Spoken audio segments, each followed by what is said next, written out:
O evangelho já está cheio demais de gente que faz de conta que faz a obra de Deus, mas não tem compromisso com Deus. Você não foi chamado para ser desse tipo. Você foi chamado para fazer diferença. Você foi chamado para pregar a palavra.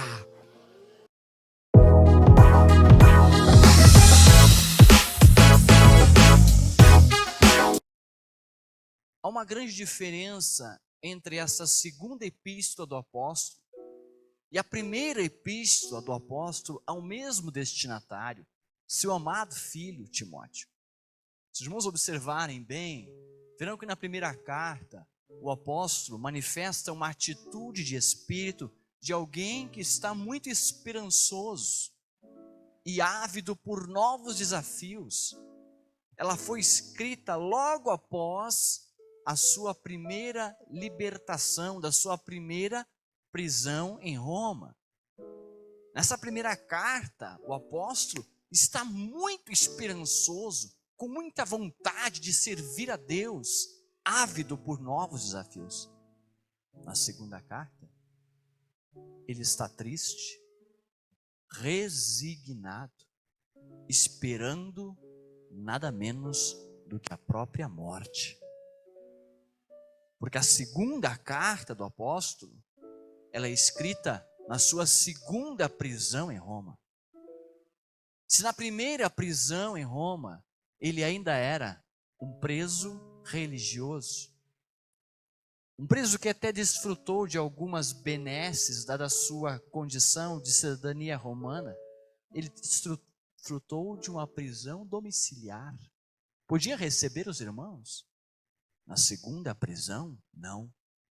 Ele está preso como um criminoso. Ele é um preso político. E o que aconteceu entre a primeira e a segunda carta que mudou tão drasticamente a prisão, a condição, o estado de espírito do apóstolo? A política do mundo estava mudando. Após a sua primeira libertação de Roma, ele voltou a exercer o seu ministério. A história extra, Bíblia, nos conta que até na Espanha, como era o seu desejo manifestado nas cartas, ele chegou a pregar o evangelho. Mas subiu ao poder um homem insano, um déspota, um tirano, um homem louco chamado Nero. Um homem que matou a própria mãe, além de todos os seus familiares, até o seu mentor, ele também matou. Um homem que achava-se que era um poeta, um literato, um homem das letras, e julgava ele que para exercer a sua poesia, a sua arte, na melhor forma, ele precisava de uma experiência muito intensa. Então, usando seus capangas, ele simplesmente mandou pôr fogo em Roma. E ao incendiar a cidade maravilhosa, dos 14 distritos, 10 viraram em chamas. Os 4 distritos restantes, pelo menos 2 deles, eram habitados majoritariamente por judeus ou cristãos. Então, enquanto o povo estava procurando alguém para culpar, e todas as suspeitas recaíam justamente sobre o imperador, porque enquanto Roma queimava em chamas, ele subia à torre de Mecenas e dedilhava sua lira, cantando um poema épico. Um homem louco, totalmente louco, mas vendo que a culpa recairia sobre si mesmo, e temendo perder a sua condição de imperador e a sua coroa, ele busca um bode expiatório. Ele põe a culpa nos cristãos. E não vamos nos enganar, os cristãos na época não eram tolerados como somos hoje. Não fosse assim, o apóstolo Pedro não teria escrito na sua primeira epístola, capítulo 3, versículos 15 e 16, para que os cristãos se portassem de tal forma, que quando falassem mal deles como os malfeitores, ao verem a forma mansa com que desse razão da sua fé, pudessem perceber e ficar confundidos de que não, eles não eram malfeitores. Sim, havia muitos boatos sobre a cristandade no primeiro século. Como a reunião principal dos cristãos era a Santa Ceia, e era uma reunião fechada apenas entre os cristãos, na qual se dizia que comia-se o corpo e o sangue de Cristo. Os pagãos não entendiam isso, não entendiam o ato simbólico memorial do sacrifício do nosso mestre. Eles pensavam que de fato a gente comia comida, carne humana. Então os cristãos eram acusados de canibais, eram acusados de outras atrocidades, como por exemplo, comer criancinhas. Os cristãos eram acusados de incesto, de práticas de orgias. Por quê? Porque se chamavam todos irmãos. E se a reunião era fechada, pensavam eles que os cristãos faziam as atrocidades que eles estavam acostumados a fazer. Por isso, os cristãos eram muito mal falados. Por isso o apóstolo, em todas as suas cartas, é tão incisivo para que o porte, o comportamento do cristão seja exemplar, para desfazer essas más imagens equivocadas que haviam sido divulgado. Mas agora veio a calhar para os interesses desse tirano Nero que houvesse essa má fama, e que justamente naqueles bairros que escaparam houvesse um grande número de cristãos. Então os cristãos passam, os historiadores Suetônio, Tácito nos trazem as narrativas, os cristãos passam a ser caçados, lançados às feras, como inimigos da humanidade, como pessoas que não amam a humanidade, como monstros humanos que devem ser exterminados. Nero abre os seus jardins para um espetáculo macabro, onde os nossos irmãos têm o seu corpo embebido em piche, em peles de animais, e crucificados são. E à noite é acendido fogo para iluminar os jardins de Nero, em Roma, com tochas humanas, até a morte sendo queimado. E quem era o líder da seita? Tácito diz, o líder deveria ter sido, essa seita deveria ter se sufocado lá em Jerusalém, porque o líder deles já morreu, o líder deles era Jesus Cristo. Eles não sabiam da ressurreição como nós sabemos.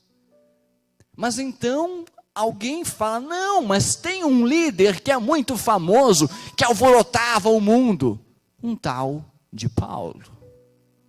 E Paulo então começa a ser caçado como o criminoso do império mais procurado, como líder da seita dos incendiários que tocaram fogo em Roma. E a igreja o protege por onde ele anda e o esconde, mas sempre tem um Alexandre, um atoeiro, que está dentro da igreja, até ouve a palavra, mas resiste-a e o denuncia, e Paulo é pego, é prisionado e é levado para Roma. Agora você está vendo ele em Roma. Agora nós estamos na segunda carta. E não, ele não está numa prisão domiciliar. Ele está na masmorra marmetina, conhecida como a Alcatraz da Roma antiga. Ficava próximo ao Fórum Romano, o centro do poder de Roma, por isso foi preservada, inclusive durante o incêndio. Ali estavam criminosos de guerra, ali estavam todos os desafetos do imperador, antigos generais, membros da guarda pretoriana.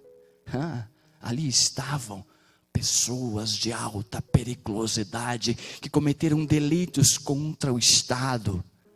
Ali estava um velho, cheio de cicatrizes nas costas, de 5 vezes açoitados com 40 açoites menos um, de ter sobrevivido a 2 naufrágios, a um apedrejamento. Um velho apóstolo, adoecido, adoentado, enfraquecido, emagrecido, apóstolo Paulo. Não pense que era uma cela confortável. Pense, imagine comigo como era esta masmorra marmetina. Sabe como era? Era uma prisão totalmente de pedra, esculpida em pedra. E onde não dava para esculpir, eles construíram as paredes em pedra. Mas não era uma prisão assim, na terra, era subterrânea. Galerias subterrâneas, vários níveis de galerias subterrâneas. Entre comigo na prisão, na masmorra marmetina. Os corredores são guetos escuros e estreitos. Não entra a luz solar. Diariamente ali entra um carcereiro com uma tocha acesa. E onde ele ouve uma tosse, ele sabe que o prisioneiro ali ainda está vivo. Então ele precisa lançar uma espécie de ração. Deixa na sua imaginação o tipo de comida que se comia lá. E um pouco de água para mantê-lo vivo, aquele prisioneiro, enquanto ele aguarda, não o julgamento, não. Ele aguarda a sua execução. Porque estar na masmorra marmetina é certeza de que você não vai conseguir um habeas corpus. Se você sair dali, você só sai para execução. Na masmorra marmetina, as paredes são úmidas, elas vertem água. Porque na verdade masmorra marmetina é um nome até recente. O nome dos tempos do apóstolo Paulo era Tuliano. Por quê? Porque por baixo daquelas galerias passava uma fonte de água que brotava nos calabouços mais inferiores. Era um ambiente insalubre, úmido, escuro. Banho? Para que banho? Você está condenado à morte. Cabelos, unha, barba, na pior situação. Banheiro? Você tem estômago? Tem estômago? Banheiro é um buraco no canto do seu calabouço, ligado à cloaca pública de Roma. Ali está um velho apóstolo obrigado a sentir o odor das próprias fezes. O homem que edificou igrejas, que escreveu 13 cartas, que revolucionou o mundo, está trancanfiado num calabouço romano, como um troféu macabro de um tirano déspota. O homem que alvoroçou o mundo, agora é um velho, emagrecido, adoentado, acossado pelo frio. Ele não é visitado. Ninguém o visita, porque tem medo de ser espancado, de ser identificado como um dos incendiários, se for visitar o apóstolo. O homem que abriu mão de casar pelo evangelho, agora não tem um filho para lhe alcançar um cobertor, para lhe proteger do frio de Roma, que no auge do inverno chega a 2 graus negativos. Neve não tem muita neve, mas chuva, muita chuva. Muita chuva, muito frio. E o sol, por volta das 5 horas, já se põe, antecipando ainda mais a frieza da madrugada. Lá está o apóstolo. Sabe como é o calabouço? A única abertura é no teto, é um buraco. Aonde tem ali uma grade, uma espécie de escotilha, é por ali que lhe cai a sua pouca ração diária. É por ali também que jogam os miseráveis. Aliás, ainda hoje, se você for a Roma, você pode visitar. Há um calabouço oculto na prisão marmetina, onde vez por outra se erguia a escotilha e lançava-se ali abaixo o cadáver de algum indigente, de algum prisioneiro que simplesmente morreu. Tuberculose, lepra, influenza, também nas condições insalubres que eles estavam, sem ver a luz do sol. Lá está o nosso herói, o apóstolo Paulo. Nem mesmo Timóteo, seu filho amado na fé, vai visitá-lo. Está titubeante, inclusive na fé, com vergonha das cadeias. Mas aparece ali alguém para visitar. Como é que estava a cabeça deste homem cheio de cicatrizes, abandonados por todos e por muitos? Nas frias madrugadas, é bem provável, pelo que ele relata na sua primeira epístola. Em outras epístolas também, sobre um espinho na carne. Um mensageiro de Satanás que o vinha ali esbofetear. Imagine comigo, imagine você na condição do apóstolo. Madrugada ele acorda, com o corpo suando frio, de um sonho atormentador, onde um mensageiro de Satanás lhe diz: você não é apóstolo. Cadê aqueles que você evangelizou? Cadê as igrejas que você fundou? Você é um lixo humano. Você não é nada. Você perseguiu a igreja de Deus. Você deu o seu aval para a morte do diácono Estevão. Você nem é apóstolo. Enquanto ele acorda com seus terrores noturnos, eu consigo ver entre uma tosse e outra o velho dizer: eu sei em quem tenho crido. Ele é fiel e justo para guardar o meu depósito até aquele dia. Ah, meus amados irmãos, ao conhecer a história por trás desta história, eu não sei vocês, mas eu quero beber cada palavra desta epístola. Porque esta é a última carta do apóstolo. Logo após essa carta, ele dá o seu passo final, deixando a vida para entrar na história da igreja, é claro. Esses são os últimos escritos do apóstolo que entraram no cano sagrado. É a sua carta derradeira, é a sua despedida. Num dia daqueles, um médico conseguiu uma petição especial para visitar o preso Paulo. Lucas era o nome dele. Ele conseguiu uma petição especial porque a providência divina exigia isso. Você precisava ter essa epístola hoje em suas mãos. Então, por um milagre divino, foi-lhe concedido pergaminho e tinta. E não pense que ter livro, papel e caneta nos tempos do apóstolo Paulo era como você que tem hoje aos montes em casa. Uma folha de papiro custava um dia de trabalho. Um tinteiro de tinta custava meio dia de trabalho. Cada palavra precisava ser muito bem escrita. Era por isso que eles usavam amanuenses, para não correr o risco de errar a escrita, porque o papel era muito caro. Mas Lucas chegou com alguns pergaminhos até a prisão. E lá ele chega, eu consigo ver pelos olhos da fé. Um homem de meia idade, encostado naquela parede fria. Pastor Paulo, consegui a petição. Nos deram alguns papiros, ou pergaminhos, provavelmente pergaminhos. Para quem vai a carta hoje? Para os filipenses, que tanto lhe ajudaram? Para os coríntios, que tanto trabalho lhe deram? Ou para a grande igreja de Tessalônica? Lá de baixo, do fundo do calabouço, o velho responde: Lucas, sim, pastor Paulo, estou aqui, estou com os pergaminhos à mão. Escreve aí: a meu amado filho Timóteo. Tem certeza, pastor? Ele está até com vergonha do Senhor.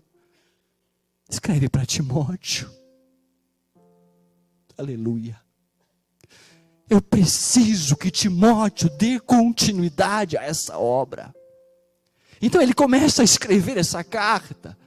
E então ele vai chegar aqui no último capítulo. Nós não temos tempo para debulhar toda a carta. Então eu imagino o apóstolo Paulo dizendo: e aí, Lucas, quantas laudas ainda temos? Pastor Paulo, pergaminho está acabando. Tem que resumir. É o final. São as últimas palavras. Tá bom, Lucas. Escreve aí então. Conjuro-te. Conjuro-te. Sabe o que é conjuro-te? É adjuro-te. É exorto-te solenemente. Sabe o que o apóstolo está falando aqui para o seu filho Timóteo? Timóteo, você não é mais um obreiro inocente. Nós estamos em culto de obreiros hoje aqui. E obreiro é aquele que faz a obra. Então vocês também são obreiros e obreiras do Senhor. E a mensagem do apóstolo Paulo é para mim e é para você. Você não é mais um obreiro inocente. Você já teve a oportunidade de ministrar e alimentar a igreja de Deus pela palavra. Você já teve nas suas mãos um departamento, um ministério, um trabalho, uma igreja, um coral, um grupo, um serviço para servir ao Senhor. Você não é mais um obreiro inocente.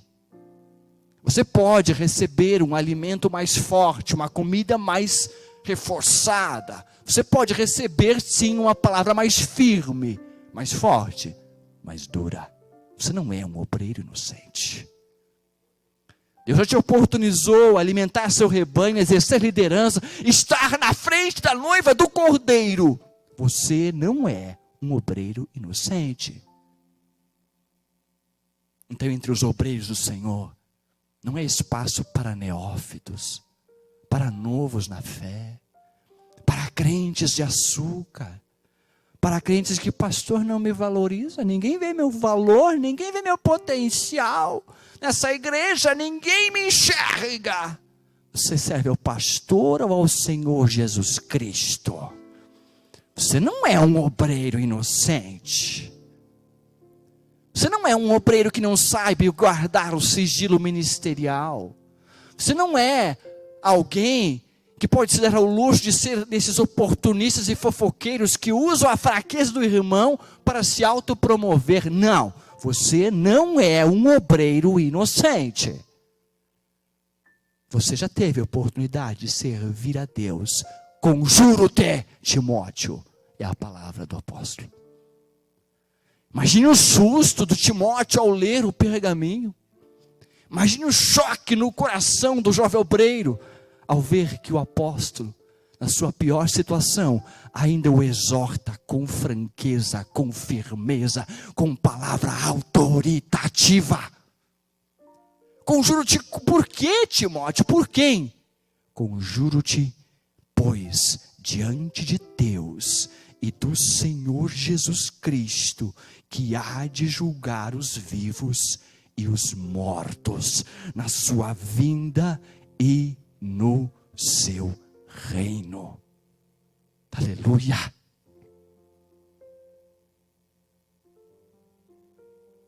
Você sabe o que o apóstolo está dizendo para Timóteo? Ele está dizendo o seguinte: Timóteo, você será julgado. Há um tribunal no caminho de todo obreiro do Senhor. Quando você for arrebatado no dia de glória, você não vai direto para as bodas do Cordeiro. Ninguém senta à mesa das bodas sem antes passar no tribunal. O tribunal de Cristo. Claro, todos que chegaram lá já estão salvos. Mas não pense você que chegar lá de mãos vazias vai ser algo muito agradável.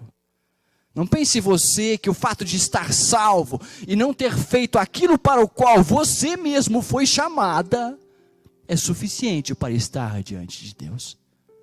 Ou por que você acha que Jesus diz que nos enxugará dos olhos toda a lágrima?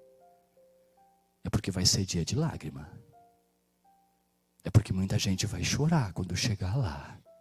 Ah, Jesus, o Senhor me deu salvação. O Senhor me deu vida, o Senhor me tirou do lamaçal de pecado, me restaurou, me colocou na sua casa, me deu os dons e talentos. A única coisa que eu tinha que fazer, que era servir a tua igreja, eu não quis. E Jesus vai dizer: pois é, eu ainda te prometi galardão e você não quis. Ah, não, há um tribunal, o tribunal de Cristo, esperando a todos os obreiros e obreiras do Senhor. Lá você vai prestar contas da sua mordomia, dos 11 talentos que Deus colocou na sua mão, é para servir a sua obra, é para servir a sua igreja, é para servir o ministério que Ele lhe confiou. E cabe só a você fazer isso. E se você não fizer isso, é diante dele que vai prestar conta. Por isso o apóstolo diz: Timóteo, conjuro-te diante de Jesus Cristo, que há de julgar os vivos e os mortos. Porque se você não comparecer, Timóteo, no tribunal de Cristo, ainda assim resta um tribunal. Mas aí é o grande trono branco no juízo final. E não se enganem vocês, no juízo do grande trono branco, não estará só os déspotas como Nero. Lá estarão também teólogos, com a profundidade de conhecimento bíblico, mas sem experiência com Deus. Lá estarão também profetas, que pregavam muito e apregoavam grandes profecias, mentiras em nome de Deus. A internet está cheia deles. Alguns até pedem Pix para profetizar para você. Lá no juízo do grande trono branco, também estarão pastores que apacentaram-se a si mesmos, pregadores que arrastavam multidões de seguidores, e que nós muitas vezes pagamos para que despejem dos púlpitos as suas heresias contrárias à palavra de Deus. Estarão lá diante do grande trono branco, porque há um tribunal de Cristo para os vivos e os mortos, e todos aqueles que fazem uso desta palavra diante de Cristo prestarão contas. Timóteo, você não é um obreiro inocente, você será julgado. Você prestará conta quais foram os motivos que te levaram à tribuna, Timóteo. Quais foram as motivações, não aquela oficial, eu vim aqui para servir a Deus, mas aquela verdadeira. Qual foi a motivação verdadeira que te fez pregar? Qual foi a motivação de verdade, do íntimo da tua alma, diante daquele que tem olhos como chamas de fogo? Aleluia, eu sei do temor de Deus aqui. Qual foi a verdadeira motivação que te fez servir a igreja? Qual foi a verdadeira motivação que te fez servir o evangelho? Diante do tribunal de Cristo, não tem mamãe nem papá. Você prestará conta diante daquele que pode ver as intenções e motivações dos corações. Você será julgado. Timóteo, eu conjuro-te diante de Jesus Cristo. E qual é a primeira mensagem do apóstolo a Timóteo? No momento em que ele está angustiado, aflito, com medo, com vergonha do apóstolo, relutando se é que valeu a pena. Será que valeu a pena todo o esforço do apóstolo? Não era qualquer um, meus irmãos, era o mentor dele. O apóstolo Paulo era o mentor dele, agora está num calabouço romano, esperando o dia da morte. Será que valeu a pena? Será que eu vou mesmo seguir este caminho e não vou acabar no mesmo destino? O que você acha que estava no coração de Timóteo? Não culpe Timóteo, mas o apóstolo diz para ele: eu conjuro-te, versículo 2, que pregues a palavra. Aleluia! Instes a tempo e fora de tempo, redargos, repreendas, exortes, com toda a longanimidade da doutrina. Pregues a palavra. Não pregues a respeito da palavra. Não pregues usando a palavra. Não pregues citando a palavra. Não pregues enquadrando a palavra. Não pregues, aleluia, escolhendo a palavra. Pregue a palavra. Toda a palavra. E só a palavra. Aleluia. Aleluia. Por quê? Porque haverá tempo em que não suportarão ouvir a sã doutrina. Haverá tempo em que amontoarão doutores conforme as suas próprias cobiças.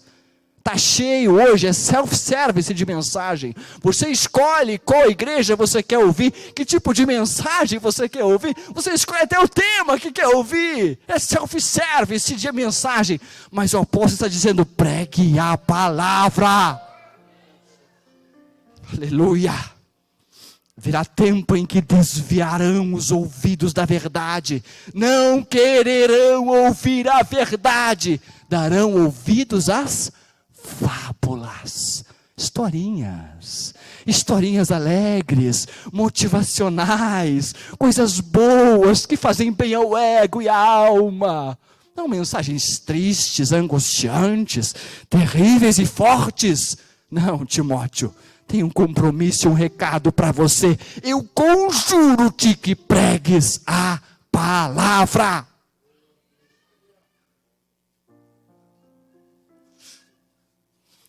O evangelho já está cheio de gente que sabe muito, mas não faz. O evangelho já está cheio de gente que faz, mas não vive o que prega.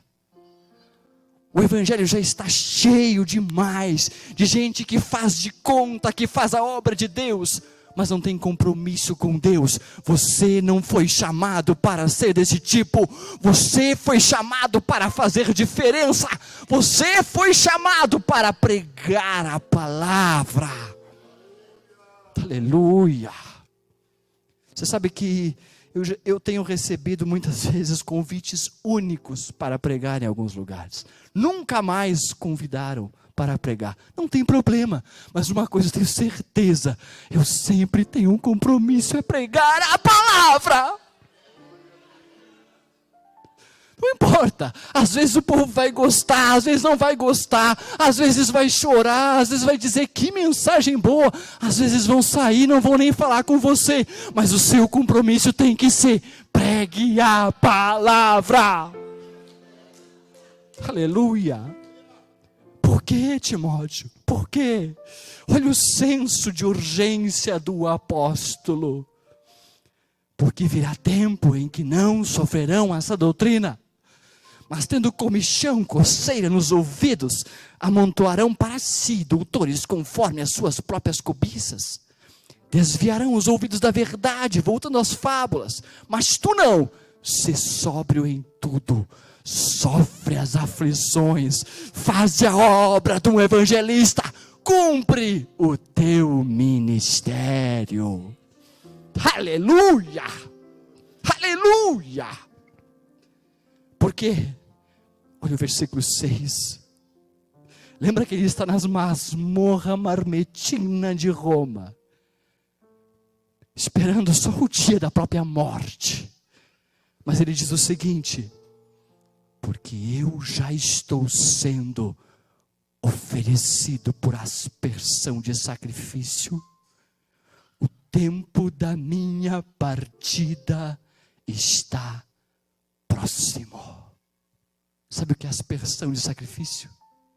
Paulo está dizendo, não é Roma que vai me tirar a vida. Não é a lâmina fria do oficial romano que irá decepar o meu pescoço. Não. Eu vou dar a minha vida. É um sacrifício. É uma aspersão de sacrifício ao meu Senhor. E ele completa dizendo, versículo 7, combati o bom combate, acabei a carreira, guardei a fé. Olha que convicção, amados. Olha que convicção desse homem. Combati o bom combate. Timóteo, você quer saber se valeu a pena? Valeu a pena. Valeu a pena essas cicatrizes de 5 vezes açoitados. Valeu a pena essa barba, esse cabelo degrenhado, essas unhas grandes, esse fedor fétido dessa masmorra. Valeu tudo a pena. Eu combati o bom combate, eu acabei a carreira, mas eu guardei a fé. Eu sei em quem tenho crido. Ah, Timóteo, o tempo da minha partida já está próximo. Partida ali é como você pegar um bote e desatá-lo e deixá-lo ir. Ele diz: eu estou indo para casa, Timóteo. O céu me aguarda, o céu me espera, mas a obra não pode parar, Timóteo. Pregues a palavra, continue a obra, sofra se for preciso, mas não acabe, não deixe a mensagem cair por terra. Mantenha a bandeira do evangelho erguida, custe o que custar. Pregue a palavra. Aleluia. Só Lucas está comigo. Demas me abandonou. Se foi para Tessalônica. O ministério é lugar de solidão. Mas você, Timóteo, continue, persevere pregando a mensagem da palavra de Deus. Ah, meus amados, olha o versículo 8 para nós encerrar. Desde agora, a coroa da justiça me está guardada, a qual o Senhor, o justo juiz, me dará naquele dia, e não somente a mim, mas também a todos os que amam a sua vinda. Aleluia. Esta era a convicção do apóstolo. Infelizmente, a paixão pela vida confortável e eclesiástica dos nossos dias tem diminuído o amor pela vinda de muitos servos de Deus. A paixão pela vida aqui tem diminuído o amor pela vida lá no porvir.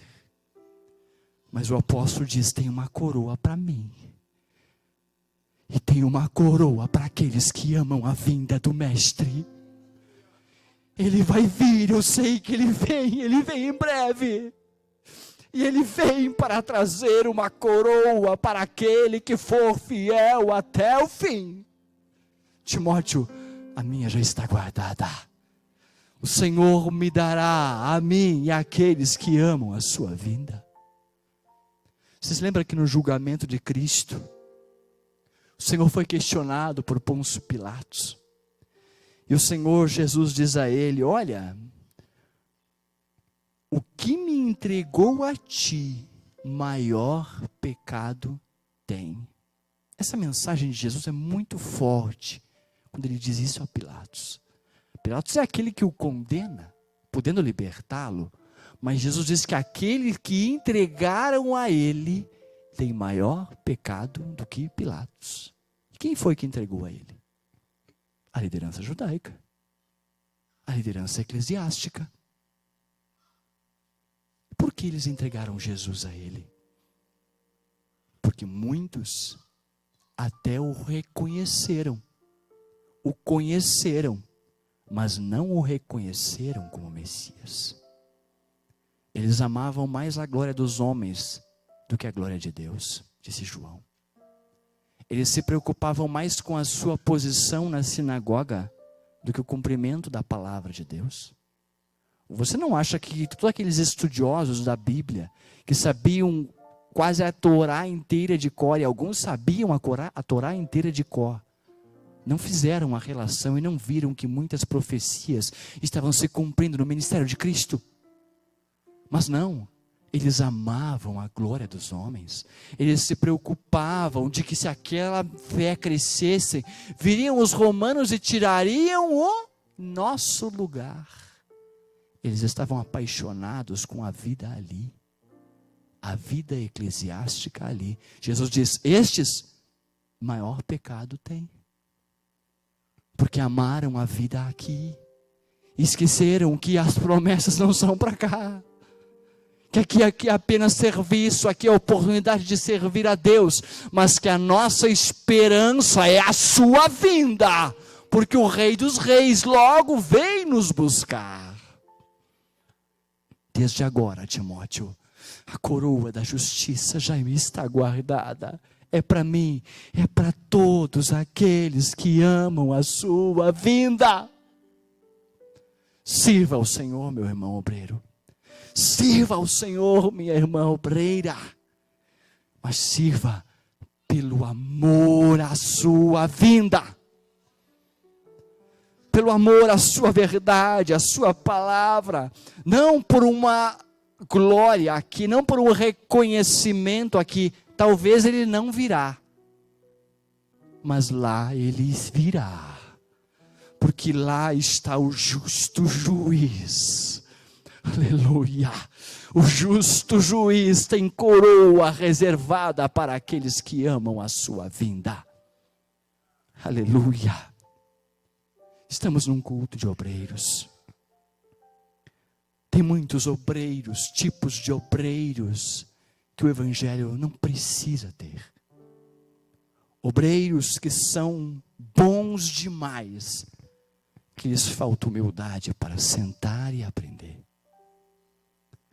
Obreiros que são nobres demais para atender uma porta, para limpar um chão. Obreiros que são educados demais para confrontar a igreja pela palavra. Obreiros que são delicados demais para serem confrontados com uma palavra de verdade. Mas eu me alegro quando vejo o pastor, os pais da igreja que dizia: tu feriste-me com a tua palavra e eu te amei, ó Senhor. Você não é mais um obreiro inocente, meu irmão. Você não é, minha irmã, uma obreira inocente. Você pode suportar uma mensagem forte, sim, porque você foi chamado por aquele que é o justo juiz, e ele quer de você a verdade do ministério dedicado com o coração e com a alma.